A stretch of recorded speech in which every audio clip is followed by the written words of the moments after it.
आध्यात्मिकता में ऐसे हमारा जो स्पिरिचुअल रीजन्स है उसके बारे में हमको कुछ पता होना चाहिए।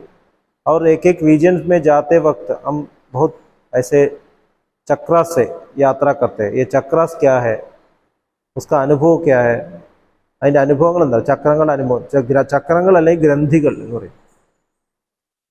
അപ്പോൾ നമ്മൾ ഇന്നാൾ പറഞ്ഞു നമ്മുടെ പ്രപഞ്ചത്തിൻ്റെ സൃഷ്ടിയുടെ ഉദ്ഭവസ്ഥാനം ഞാൻ എന്നുള്ള ഭാവത്തിനാണ്. हमने बताया था कि ये प्रपंच का वो सृष्टि का शुरुआत अहम के भाव से हुआ, ഞാൻ എന്നുള്ള ആ ഭാവത്തിൽ നിന്നാണ് ഉണ്ടായത്.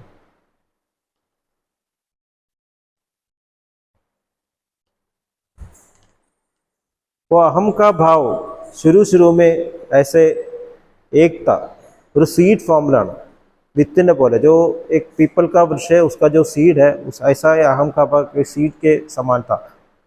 उस सीड के समान जब अहम का भाव था तब ये सृष्टि का पूरा भाव है उसको सच्चित आनंद भाव बोलते हैं. सच्चित आनंद भाव, एक्सिस्टेंस, नॉलेज, ब्लिस, ये तीनों डिफरेंट नहीं हुआ. एक्सिस्टेंस, नॉलेज, ब्लिस एक ही साथ था. हम ही था आनंद, हम ही एक्सिस्ट है, हम भी नॉलेज है, पूरा था. മനസ്സിലായി? വിത്തിന്റെ ഫോമില് सच्चित आनंद पूर्ण है. हम देखते हैं तो ऐसे पेड़ पौधे हैं वो सब सच्चित आनंद में है, उनको कुछ करना नहीं चाहिए, वो आनंद में है. അവർക്കൊന്നും ചെയ്യേണ്ട കാര്യമില്ല, അവർ നോളജിൽ, അവർക്ക് അറിവിൻ്റെ ആവശ്യമില്ല. उसको नॉलेज ज्ञान की ज़रूरत नहीं, क्योंकि जो होना है उसमें से होता है. एक पेड़ ऐसे सीड से आता है, उगता है, उससे फल आते हैं, वो नॉलेज उसके अंदर ही है और वो उसी आनंद में, उसी नॉलेज में वो आनंद में है.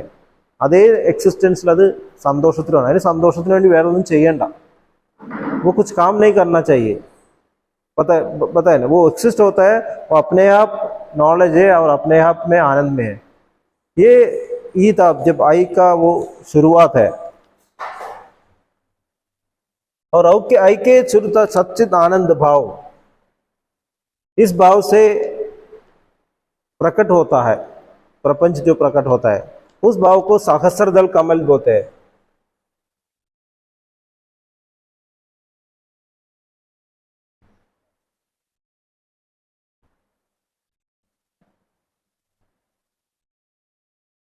സഹസ്രദൾ കമൽ बोलते हैं. तो सहस्रदल कमलത്തിൻ്റെ ആ തലത്തിൽ നിന്നാണ് एक्सिस्टेंस, कॉन्शियसनेस, ब्लिस, ये तीनों सृष्टि की तरफ आता है. सहस्रदल कमल के डिसेंड नीचे पूरा जो एरिया है ना, वो जब सब सृष्टि का भाग है. और सहस्रदल कमल के पहले, सहस्रदल കമലം വരുന്നതിന് മുമ്പേ, ये आई എന്നുള്ള ഭാവം പ്രകടമാവുന്നതിന് മുമ്പ്, जो अहम का भाव प्रकट नहीं हुआ, उसके पहले जो भाग था, तब सृष्टि का ये पोटेंट भाव, അത് पोटेंट ആയിട്ടുള്ള ഭാഗമാണ്. वो प्रकट नहीं हुआ है, पर आई जो अंतर्लीन है उसमें, वो उसके पीछे है. सो हम डिवाइड कर सकते हैं.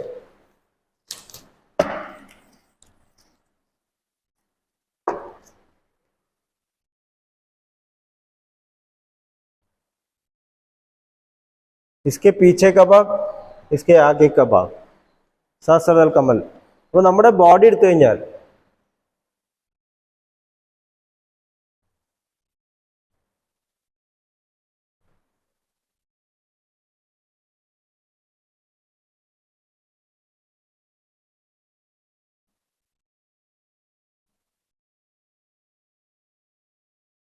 ये सहस्रदल कमल आता है. ये जो दोनों काने ऐसे जोड़ जाते ഇവിടെ इन्हें നേരെ ജോയിൻ ചെയ്ത यही पॉइंट है हमारा सहस्रदल कमल. ऐसे सिर को ऐसे बनाया तो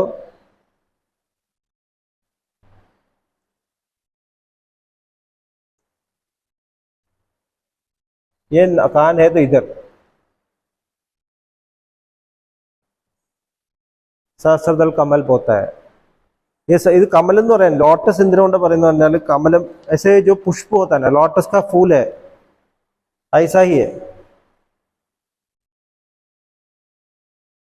फ्लावर्स का पेटल्स है ना, ऐसे ही जो इस सहस्रदल कमल के एक एक पेटल है ना, ഓരോരോ പെറ്റൽ, ഓരോരോ ദൾ, वो एक एक दुनिया है, एक एक प्रपंच है, एक एक യൂണിവേഴ്സ്, ഓരോരോ യൂണിവേഴ്സ് ആണ്. അപ്പോൾ ഇവിടുന്ന് മാനിഫെസ്റ്റ് ചെയ്യുന്നതാണ് प्रपंच 1000 എന്നുള്ളൊരു കണക്കാണ് सहस्र एक नंबर दिया है ऐसे नंबर नहीं है सहस्रों ऐसा बता सकते हैं अब इतना प्रपंच ब्रह्म उसे से डेवलप होता है सहस्त्रदल कमल और सहस्त्रदल कमल के नीचे इधर आगे आता है तो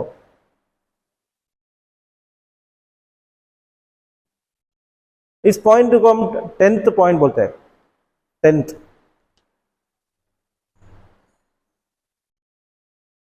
और इसके पीछे ये 11th पॉइंट है। अब हमने इधर मेजर किया तो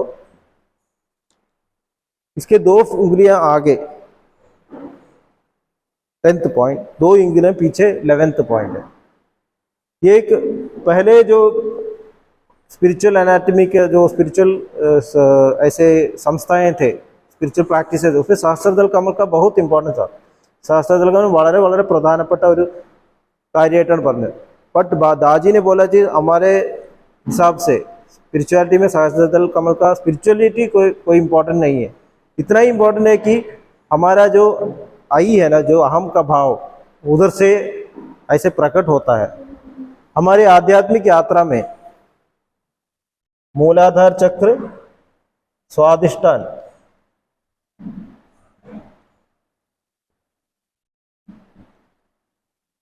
मूलाधार चक्र, स्वादिष्ठान, मूलाधार चक्र अर्थ एलिमेंट है, भूमि का एलिमेंट है, भूमि का एलिमेंट है।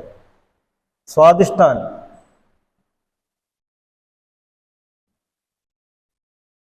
ये वाटर है, वाटर एलिमेंट है, नेवल पॉइंट वाटर एलिमेंट है। उसके बाद मणिपुर ये फायर है, तीन एलिमेंट फायर एलिमेंट। उसके ऊपर इधर अनाहत, अनाहत और हार्ट चक्र, हार्ट अनाहत चक्र वो एयर है।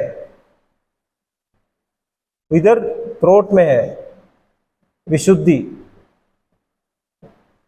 विशुद्धि चक्र और कांति चक्र, ये विशुद्धि चक्र ये है ईथर, ईथर और आकाश। और इसके ऊपर जो माथे में है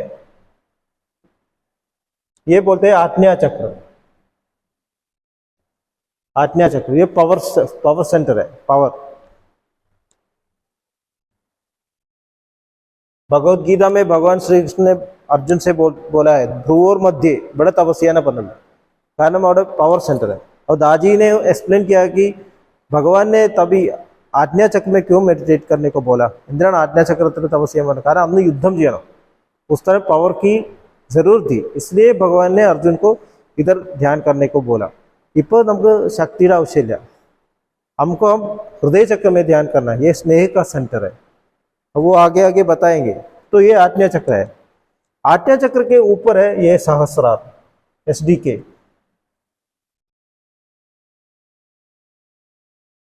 सहस्रारम, यही है सहस्त्रदल कमल। इतना ही तब हमारा योगिक लिटरेचर में मेंशन। अब इतना इधर 1 2 3 4 5 6 7 चक्रास था। सहस्त्रदल कमल सच्चिदानंद भाव है, फिनिश्ड ऐसा ही बोलते थे। पर बाबूजी ने बोला कि सहस्त्रदल कमल स्पिरिचुअलिटी का बिगिनिंग है, where religion ends spirituality begins. എവിടെയാണ് മതം അവസാനിക്കുന്നത് ആധ്യാത്മികത ആരംഭിക്കുന്നു। जहाँ रिलीजन का एंड है वहाँ हमारा स्पिरिचुअलिटी आरंभ होता है। और where spirituality ends bliss begins, bliss माने आनंद, स्पिरिचुअलिटी जो अंत होता है तब आनंद आरंभ होता है। अब जब आनंद अंत होता है तब रियलिटी आता है, तो आनंद भी अंत होना चाहिए, आनंद भी एक एंड। अभी अभी दाजी ने एक स्पीच में बोला है कि आनंद हमें डुबाता देता है, जैसे एक हनी भी अपने ही हनी में मधु में जो डेड हो जाता है, ऐसे में आनंद ज्यादा हो जाता है, हम उसमें ही डूब जाएंगे। आनंद का भी अंत हो जाता है, तो आनंद भी अंत होना चाहिए। पुराने जमाने में उपनिषद में बोलते हैं आनंदम ब्रह्मेदि व्यजानात, ब्रह्म का स्वभाव है आनंद। और आनंद का ऐसे क्लासिफाई किया था, हमारे जीवन में जो जो हम करते हैं ചെറിയ ചെറിയ കാര്യങ്ങളൊക്കെ നമ്മൾ സന്തോഷത്തിനാണ് ചെയ്യുന്നത്।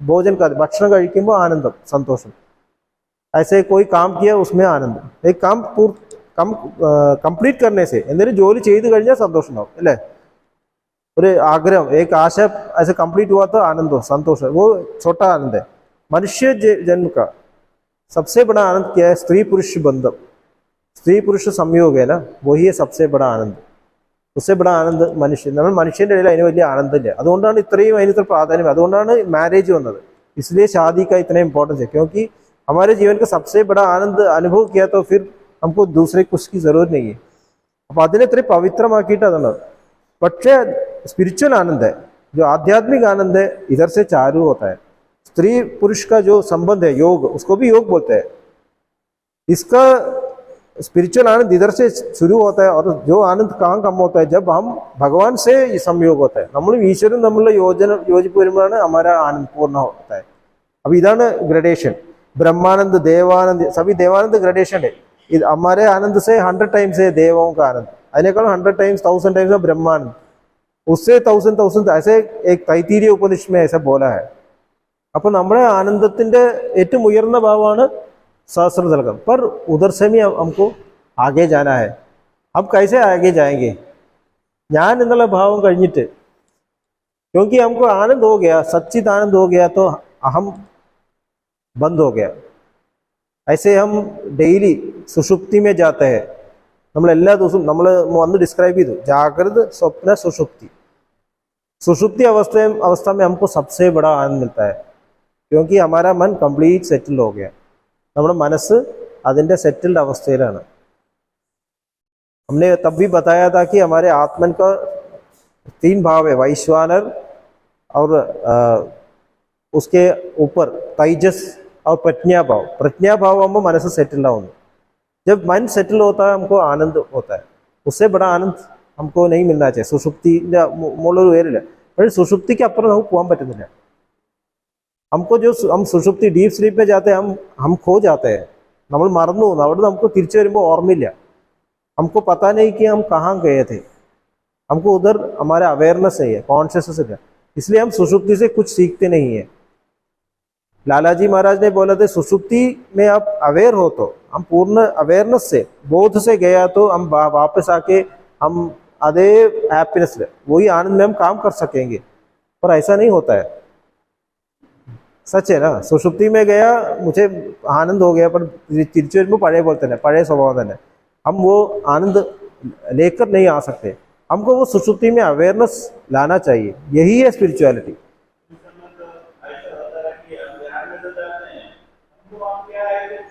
पता नहीं है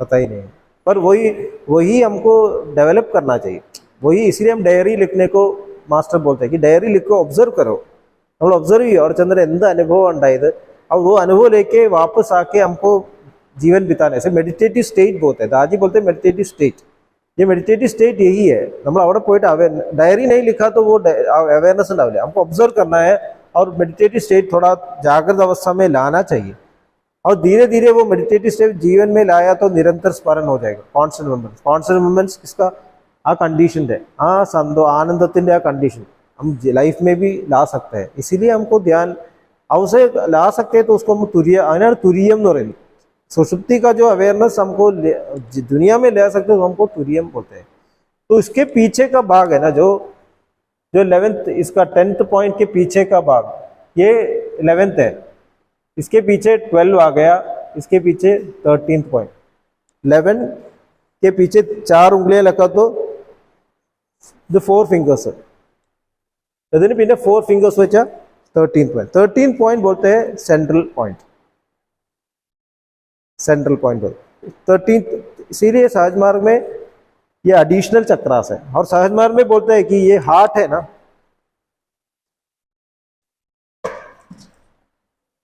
ये हृदय चक्र ये एक चक्र नहीं है इधर कॉन्स्टलेशन है इधर 4 पॉइंट्स है बाबूजी महाराज ने डिस्कवर किया कि दूसरा सब रूट चक्र हमारे पंचभूत है ना उसको कंट्रोल करते हैं हार्ट रीजन എന്നാണ് ഈ പഞ്ചഭൂതങ്ങളെ कंट्रोल ചെയ്യുന്നത് അപ്പോൾ हार्ट रीजन बाबूजी महाराज ने ഒരു कॉन्स्टलेशन ऑफ पॉइंट्स ऐसे पॉइंट्स है उसमें ये विशुद्धि चक्र भी इंक्लूड कर दिया है और पहला पॉइंट है फर्स्ट पॉइंट है अर्थ पॉइंट, सेकंड पॉइंट स्पेस आकाश ईथर पॉइंट, ऐसे क्रॉस किया थर्ड पॉइंट आ गया फायर पॉइंट, और ऑपोजिट साइड में आ गया वाटर पॉइंट फोर्थ पॉइंट, और इधर है फिफ्थ पॉइंट एयर पॉइंट। अदन हार्ट चक्र 5। अब दादी उसको रियल एस्टेट बोलते हैं, हमारा पूरा काम इधर ही है। अब फर्स्ट पॉइंट എങ്ങനെ കണ്ടുപിടിക്കുക? നമ്മൾ ए पॉइंट बी पॉइंट के बारे में बताया था, പറഞ്ഞിട്ടുണ്ടായിരുന്നു। एक पॉइंट ए पॉइंट कैसे बस मेजर करेंगे? ये स्टर्नम से एक उंगली नीचे रखो, उधर से 4 फिंगर इस तरफ लाओ, तब बी पॉइंट हो गया। उधर से 2 पॉइंट नीचे जाओ, सी पॉइंट आ गया। ठीक है, उधर डी से थोड़ा फिर लेफ्ट साइड जाओ, दो फिंगर, तभी एक डी पॉइंट आ गया। ए बी सी डी आ गया। ए पॉइंट रात को हम प्रेयर में करते हैं, बी पॉइंट सवेरे में क्लीनिंग करते हैं, सी पॉइंट का कोई खास मेडिटेशन नहीं है। सी पॉइंट संस्कार फॉर्म होने का पॉइंट है।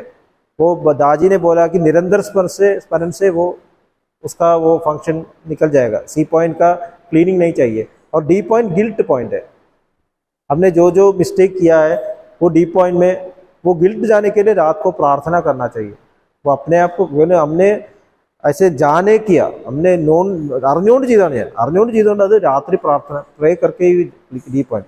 और ये डी पॉइंट और निप्पल, ये निप्पल है, निप्पल को ज्वाइन करो, उसका मिड पॉइंट आता है, वो है फर्स्ट पॉइंट।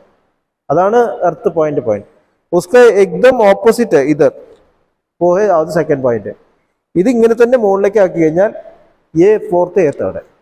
और ये जो हम ज्वाइन किया थ्रोट पे, ये है फिफ्थ पॉइंट। क्लियर अല്ലേ? ഇതാണ് 5 पॉइंटുകൾ।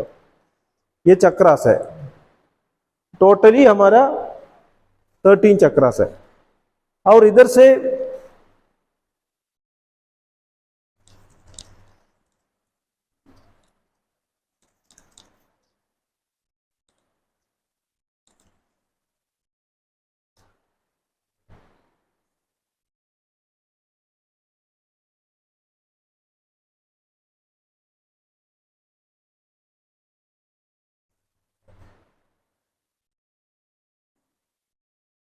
ये 6th पॉइंट हो गया। हमने 10th बोला, 10th के नीचे इधर 6th है। अब 6th के बाजू में ही है 7th पॉइंट। 6th और 7th को ऐसा आता है, एक बाजू 7th पॉइंट 6th के बाजू में ही है, जैसे 8 का फिगर ऐसा ही है।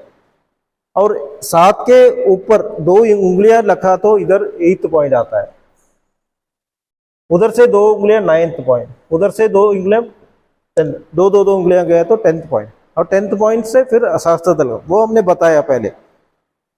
6th पॉइंट के आगे इस रीजन को, ये 1 हार्ट रीजन, और इसके बाद इसके बियॉन्ड जो 6th पॉइंट है पावर सोर्स है, उसके बियॉन्ड माइंड रीजन का आरंभ होता है ब्रह्मांड मंडल।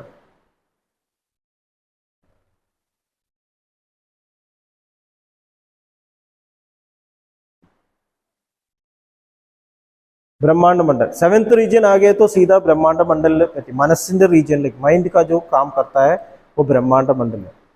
तो साइंटिफिकली बोलते हैं तो जो 7th पॉइंट मनस्स, അതുവരെ മനസ്സാണ്।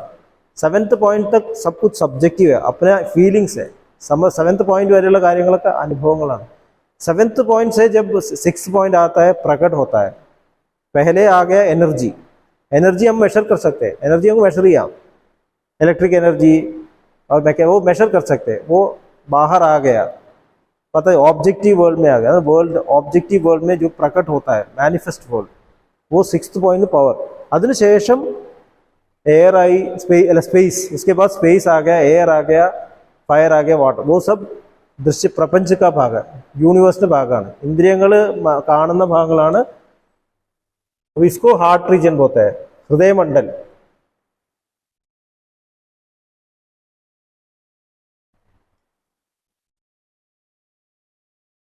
हार्ट रीजन 6th पॉइंट से ऊपर से तक माइंड रीजन आता है, 6th पॉइंट के नीचे 5th पॉइंट से बाहर हार्ट रीजन, जो ट्रांसिशन पॉइंट है। हमारे सहज मार्ग में 6th पॉइंट का कोई इंपॉर्टेंस नहीं है, हम 5th पॉइंट में भी मेडिटेट नहीं करते हैं। ये सब ट्रांसिशन फेस है। हमारे മാസ്റ്റർ ഇവിടെ നമ്മൾ മാസ്റ്റർ നിർത്തില്ല, इधर आई കഴിഞ്ഞാൽ ഭയങ്കര പവർഫുൾ ആവും, हमारे बहुत सिद्धियां आते हैं, उससे हमारे स्पिरिचुअली कोई बेनिफिट नहीं है। അപ്പൊ ഇവിടെ നിന്ന് കഴിഞ്ഞിട്ട് പിന്നെ പോകുന്നത് സബ്ജക്റ്റീവ് ആണ്।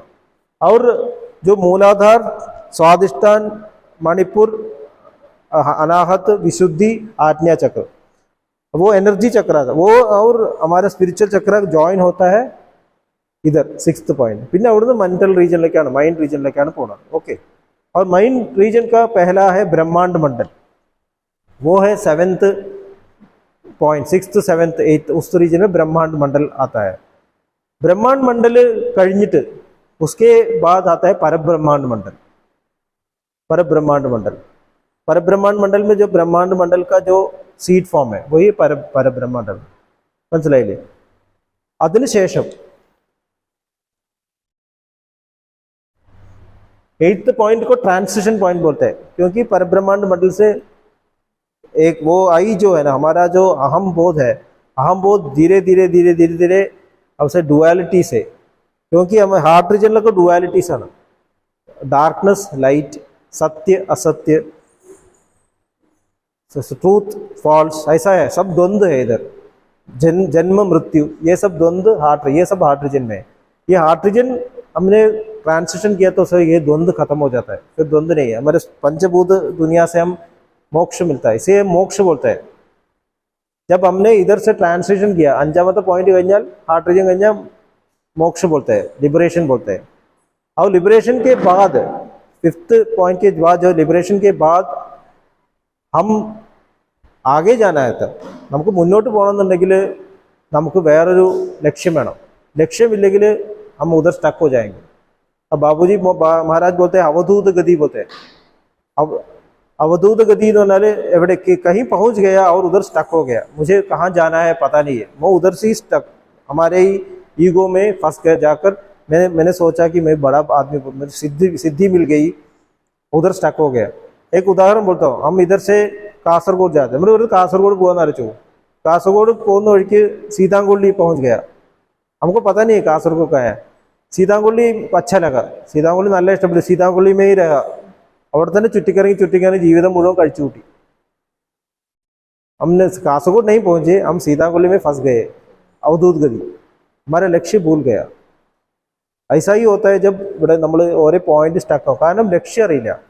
അതുകൊണ്ടാണ് സഹജമാർഗത്തിൽ ലക്ഷ്യം ആണ് ആദ്യം വേണം എന്ന് ബാബുജി മഹാരാജ് പറയുന്നത്। ബാബുജി മഹാരാജ് बोलते हैं हमारा लक्ष्य पहला होना चाहिए, इसीलिए हमारे प्रार्थना में O master thou art the real goal of human life, क्योंकि हमका लक्ष्य क्लियर रहता, मास्टर हमारा लक्ष्य वो हमारे लिए क्लियर है तो हम कभी भी फंस नहीं जाएंगे। നമ്മളിപ്പോൾ യാത്രയ്ക്ക് പോകുമ്പോൾ എനിക്ക് ലക്ഷ്യം കാസർഗോഡ് എത്തണം എന്നാണെങ്കിൽ ഞാൻ ഇടയിൽ ഇറങ്ങില്ല, बस इधर बस ऐसे रुक गया तो भी हम बाहर निकल के वापस बस में ही घुस जाएंगे, मुझे कासरगोड पहुंचना है। അങ്ങനെ തന്നെയാണ് നമ്മൾ ഇവിടെ വരുമ്പോൾ എവിടെ എത്തിയാലും मुझे बहुत सिद्धि मिल गई, बहुत नॉलेज मिल गया, तो भी നമ്മൾ നിൽക്കില്ല, रुक नहीं जाएंगे, क्योंकि मुझे मास्टर जैसा बनना है। അതുകൊണ്ട് നമ്മുടെ ലക്ഷ്യം എപ്പോഴും ഓൾവേസ് ഫോക്കസ്, मेरा लक्ष्य है मुझे मास्टर जैसा बनना है, ഇത് വേറെ ഒരു ലക്ഷ്യമില്ല നമുക്ക്। വേറെ എന്ത് കിട്ടിയാലും मुझे शक्ति मिल गई, सिद्धि मिल गई, कोई उसमें आनंद मिल गया तो भी नहीं चाहिए, मुझे स्पिरिचुअल प्रोग्रेस मिल गया അതൊന്നും കാര്യമില്ല, ഈ മാസ്റ്റർ പോലെ ആവണം। അതുകൊണ്ടാണ് സഹജമാർഗത്തിൽ അങ്ങനെ പറയുന്നത്। अब इधर से जो आगे जाना है तो हमारा आगे जाने की एक ही ऐसे मार्ग है, वो है भक्ति। ഭക്തിയാണ് ഇതിന് മുന്നോട്ട് പോകാനുള്ള വഴി। ഇവിടുന്ന് അങ്ങോട്ട് മുന്നോട്ട് പോകണമെങ്കിൽ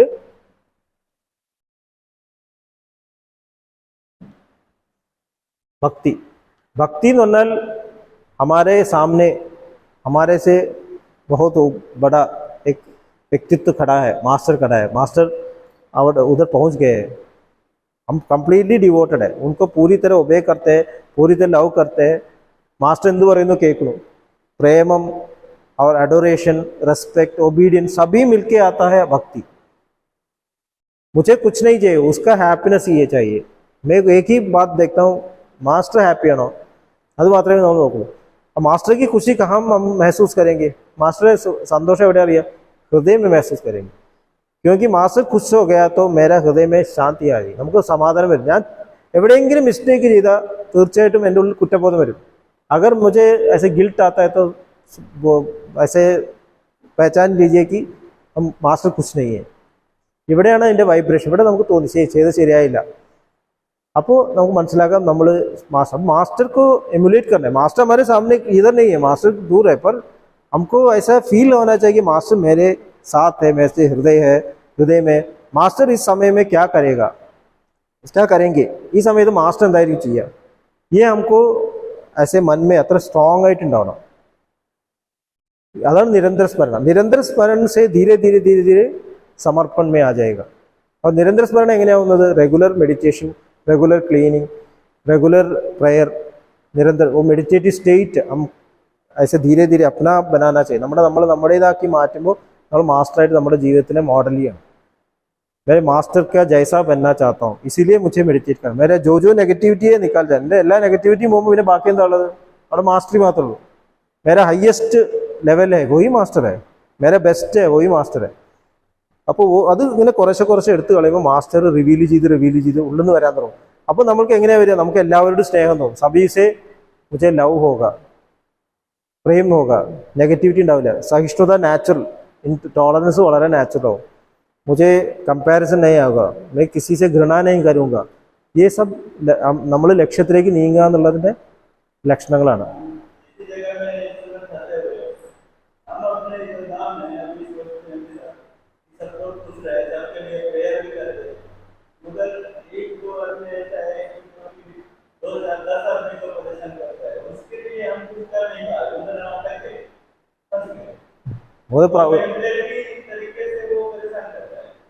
उनके लिए प्रार्थना करना है. वही लाला जी महाराज बोलते हैं कि ऐसे हम किसी में कोई ऐसे गलती दिखती है तो उनके लिए प्रार्थना करना है, क्योंकि मेरा प्रॉब्लम है, ഞാനാണ് മിസ്റ്റേക്ക് കാണുന്നത്. दुनिया में कोई प्रॉब्लम नहीं है, सभी प्रॉब्लम मेरे अंदर से आता है. तो कुछ उधर दिखता है तो इधर क्लीन चाहिए. चार्जी महाराज बोलते थे, चार्जी महाराज कन्नाडी നോക്കിയിട്ട് ऐसे मिरर में देखे तो इधर कुछ काला लगा तो इधर क्लीन करना चाहिए, उधर नहीं क्लीन करना चाहिए. അതുപോലെയാണ് ലോകം മിററാണ്. दुनिया में कुछ दिखेगा तो उधर कुछ नहीं करने का, इधर क्लीन करो. इधर क्लीन करो तो अंदर उള്ളിൽ നിന്ന് മാസ്റ്റർ പുറത്തേക്ക് വരും. भगवान कैसा है, भगवान सभी को एक ही जैसा दिखता है. ഭഗവാന് വ്യത്യാസമില്ല, മാസ്റ്റർക്ക് വ്യത്യാസമില്ല. അതാണ് ഈശ്വരൻ, അതാണ് ഭഗവാൻ ശ്രീകൃഷ്ണൻ ഭഗവത്ഗീതയിൽ സ്ഥിതപ്രജ്ഞ ഭാव बोलते हैं. സ്ഥിതപ്രജ്ञ मीन सभी को एक ही जैसा दिखता है. तुल्य निंदा स्तुति मौनी, निंदा और स्तुति में एक ही जैसा होता है, सुख और दुख में एक ही जैसा होता है, पराजय में एक ही जैसा है, विजय में एक ही जैसा है, द्वेष नहीं है. ऐसा ही സ്ഥിതപ്രജ്ഞ का स्वभाव भगवान भगवद्गीता. इതാണ് നമ്മുടെ ലക്ഷ്യം. അതുപോലെ ആയിത്തീരും. मास्टर के जैसा बनना है तो हमको साधना करते ही रहना चाहिए, ऑब्जर्व करते ही रहना चाहिए. അപ്പോൾ ട്രാൻസ്ഫോം ആയിക്കൊണ്ടിരിക്കുമ്പോൾ നമ്മൾ ഭക്തന്മാരായിട്ട് മാറും. यही है भक्ति. मास्टर जैसे बनने का मेरा वो अंदर से वो रेस्टलेसनेस है ना, मुझे बहुत रेस्टलेस, ഭയങ്കര റെസ്റ്റ്ലെസ് ആവും. അതപ്പോൾ ഭക്തി. അപ്പോൾ ഭക്തി വരുമ്പോൾ അവധൂത ഗതിയില്ല, ഇല്ലെങ്കിൽ അവധൂത് എന്ന് പറഞ്ഞിട്ട് अवधूत गति अदर स्टक आविല്ല भक्ति. अब इधर से आगे जाने भक्ति समर्पण आना चाहिए. और ये समर्पण मैक्सिमम में आता है 9th पॉइंट. 9th पॉइंट एतबड़ी समर्पण पूरा हो जाना चाहिए, पूरा हो. 9th पॉइंट को हनुमान पॉइंट बोलते हैं, क्योंकि हनुमान सरेंडर का एग्जाम्पल है. जब भगवान राम कुछ बोलते हैं तभी वो काम करेगा.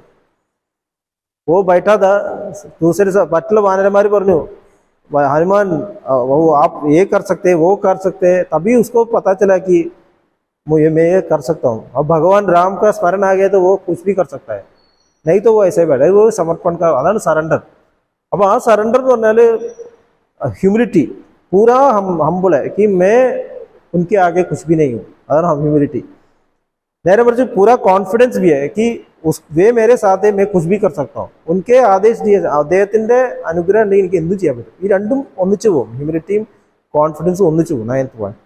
और 9th पॉइंट के आगे इसी स्टेज को प्रपन्ना बोलते हैं.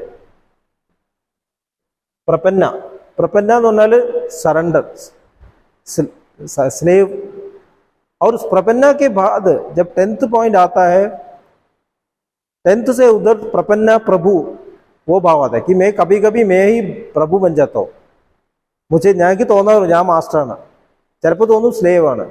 कभी कभी सोचता हूँ कि मैं ही मास्टर हूँ, कभी कभी ऐसा होता है कि मैं स्लेव हूँ. ऐसे ये ऑल्टरनेट होता है, वो प्रपन्न प्रभु बोलते हैं, मारी मारिക്കൊണ്ടിരിക്കും. ഇപ്പോൾ राधा का एक एग्जाम्पल दिया था चारी जी महाराज ने. राधा बैठ के कृष्ण कृष्ण कृष्ण बोलती थी. सडनली राधा मतलब कृष्ण बन गई, और राधे राधे राधे बोलने लगी. वो अपने आप कृष्ण के वाली പെരുമാറാൻ തുടങ്ങി. അതാണ് പ്രപന്ന പ്രഭു ഒരു ഉദാഹരണം. और उसके बाद प्रभु भाव आता है. प्रभु भाव मीन्स मैं ही प्रभु, मैं ही मास्टर. और 11th 12th ये पीछे जाता है ना, 11th के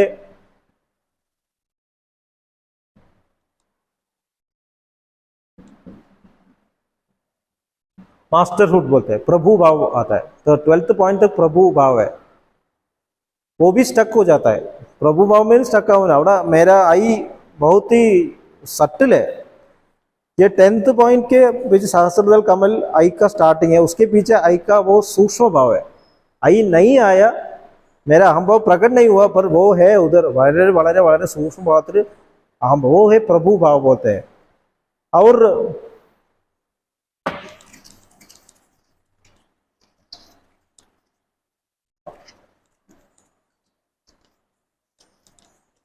लालाजी महाराज बोलते हैं कि इनको इसको महाकाल भाग बोलते हैं. महाकाल माने आई का जो शुरुआत है. तो നമ്മൾ ഇവിടെ ഒരു സർക്കിൾ വരയ്ക്കുകയാണെങ്കിൽ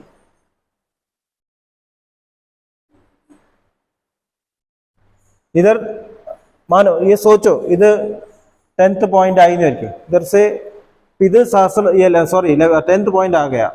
और उसके जो पीछे है ना, इसके पीछे का भाग पूरा भाग है, उनको लालाजी महाराज महाकाल बोलते हैं. महाकाल माने मैं अहम प्रकट नहीं हुआ, पर अहम है. वो ही था जो पहले शुरू हुआ, पहले जो बेस से शुरू हुआ, महाकाल शुरू हुआ. लालाजी महाराज बोलते हैं महाकाल आ गया, वो डर गया, वो उसको भय लगा, मैं कौन हूँ, ഞാൻ ആരാണ്. वो सडनली उसको महसूस हुआ कि मैं ही हूँ, मैं अकेला हूँ, कोई नहीं है, मुझे क्यों डरना है, ഞാൻ പേടിക്കണത് ഞാൻ ഒറ്റയ്ക്കാണ്, ആരും ഇല്ലല്ലോ, ഞാൻ മാത്രമല്ലേ ഉള്ളൂ, ഇനി എന്തിനാ ഭയപ്പെടുന്നത്. അപ്പോൾ മഹാകാലത്തിന്റെ പേടി പോയി. और ये महाकाल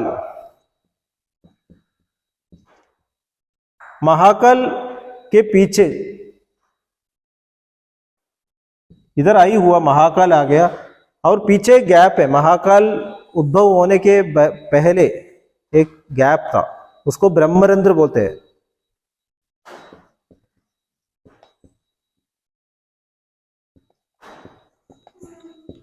ब्रह्मरंध्र ब्रह्म का प्रकट होने का वो गैप है ना, ब्रह्मरंध्र. उसके पहले समय नहीं था, टाइम नहीं था. महाकाल സമയത്തിനാണ് സമയം വന്നത്. महाकालത്തിന് മുമ്പേ ബ്രഹ്മരന്ധ്രത്തിന്റെ സമയത്ത് സമയമില്ല. अब ब्रह्मरंध्र इधर है, ये जो ഇവിടെ टाइट ले पड़ी है वही है महाब्रह्म. और आत्मा इधर से अंदर आता है.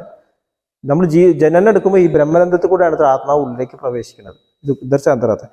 और जब 12th पॉइंट आता है महाकाल का रीजन, ഒരു പ്രശ്നമുണ്ട്, ആത്മാവിന് പെട്ടെന്ന് വിട്ടുപോകാൻ തോന്നും. मैं पहुंच गया, वो निकल सकता है, और गोल स्टॉप हो गया, फिर वापस आना चाहिए, क्योंकि इतना आ गया पर उधर भी അവിടെയും fall ഉണ്ടാവാൻ സാധിക്കും. മനസ്സിലായില്ല, അതാണ് ബ്രഹ്മരന്ധ്രത്തിന്റെ പ്രശ്നം. ആ ബ്രഹ്മരന്ധ്രത്തിന്റെ ഈ ഒരു ഇത് കടന്നു കിട്ടണമെങ്കിൽ അവിടെയും നമ്മൾ मास्टर का हाथ पकड़ना चाहिए. शुरू से मास्टर का हाथ पकड़ा तो ये प्रॉब्लम नहीं है, क्योंकि ബ്രഹ്മരന്ധ്രത്തിന്റെ പുറകുന്നാണ് ഈ നമുക്ക് ആവശ്യമുള്ള ये सब कुछ आता है इधर से ब्रह्मरंध्र. और उसको बोलता है जो ब्रह्मरंध्र की तरफ വരുന്ന ആ ओरिजिनल फ्लो, ओरिजिनल वो जो हमारे एक्सिस्टेंस का प्राण से प्राण बोलते हैं, लाइफ ऑफ लाइफ. शब्द लालाजी महाराज शब्द बोलते हैं, शब्द. यही शब्द है ओम.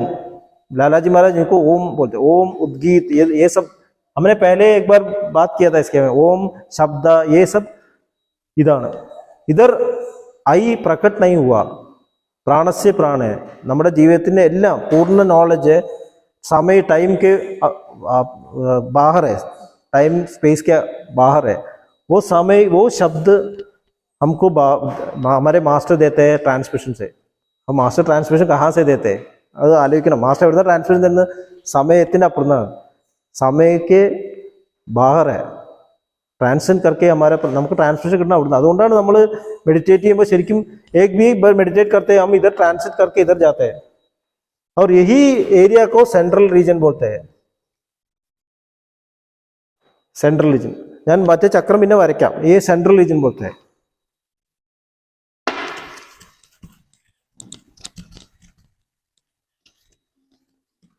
अभी बापूजी महाराज का वो डायग्राम मैं दिखाता हूँ बापूजी महाराज ने ये डायग्राम दिखाया है അടുത്തെടുത്തോളൂ ये है 5 सर्कल्स ये हार्ट रीजन हमने बोला था 5.55 चक्रास है ये हार्ट रीजन के बाद मोक्ष अव्यक्त गति वो जनक महाराज पहुंचे 5th और उसके बाद आता है माइंड रीजन हमने बोला कि 6th पॉइंट के बियॉन्ड ब्रह्मांड मंडल शुरू होता है और ये माइंड रीजन आता है इधर को रीजन ऑफ माया बोलते हैं माइंड रीजन को ईगो बोलते हैं उसमें 11 सर्कल्स है माया माइंड रीजन और ये माइंड रीजन स्टॉप होता है वो ब्रह्मरंध्र अब ब्रह्मरंध्र सतपद भी बोलते हैं सतपद